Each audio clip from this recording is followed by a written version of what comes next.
Video பார்க்க போகிறோன்னு பார்த்தீங்கன்னா, இந்தியாவில் இப்போ 2026 ஒரு நல்ல கார் 10 to 20 lakhஸில் பார்க்கணும் அப்படின்னா நீங்கள் இந்தந்த கார்ஸ்லாம் பார்க்கலாம். அந்த கார்ஸோட பேர்லாம் நான் இப்போ சொல்ல போகிறேன், ஓகேவா?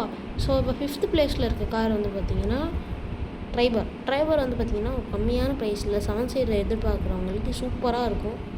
அண்டு 4th பிளேஸில் என்ன இருக்குன்னு எந்த கார் இருக்குன்னு பார்த்தீங்கன்னா, ரெனால்ட்டோட டஸ்டர் வந்து பார்த்திங்கன்னா 5 சீட்ரு இப்போ புதுசாக ஃபேஸ் லிஃப்ட் மாடல் கொடுத்ததுனால சூப்பராக இருக்குது. சொல்ல போனோம்னா நீங்கள் வந்து டாப் மாடல் எடுக்கிறீங்கன்னா 1.8 லிட்டர் இன்ஜின், சூப்பரான இன்ஜின் வித் அந்த இன்ஜினை வந்து மெர்சிடிஸ் கார்லேயே யூஸ் பண்ணுறாங்களாம்.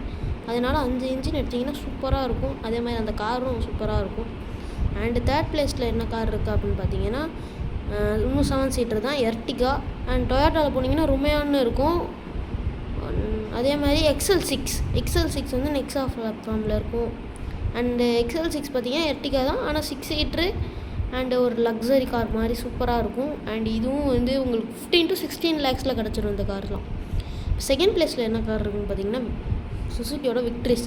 என்னதான் விக்ட்ரிஸ் வந்து உங்களுக்கு 10 lakhஸில் கிடைக்கும் அந்த மாதிரி சொல்லியிருந்தாலும், உங்களுக்கு ஒரு மிட் வேரியன்ட் நீங்கள் எடுக்கிறீங்கன்னா கண்டிப்பாக 15 lakhs ஆகிடும். அண்டு அதில் நமக்கு ஒரு சில செலவும் இருக்கும். அதனால் அண்ட் 1st பிளேஸில் என்ன கார் இருக்குது அப்படின்னு பார்த்தீங்கன்னா, த ஒன் அண்ட் ஒன்லி தனிக்காட்டு ராஜா ஆகிய ஒரு ஓல்டு கார் ஆகிய நிசான் மேக்னைட். இது வந்து பார்த்திங்கன்னா ஒரு சூப்பரான 5 சீட்ரு அண்டு ஒரு நல்ல எஸ்யூவி காராக இருக்கும். உங்களுக்கு எஸ்யூவினா எப்படி சொல்கிறது, இந்த காம்பேக்ட் எஸ்யூவின்னு சொல்லுவாங்க, அந்த மாதிரிலாம் இருக்கும்ல, அதில் அது ஒரு எஸ்யூவி தான். ஸோ பாய் கைஸ், அடுத்த வீடியோவில் நான் சந்திக்கிறேன். பாய்.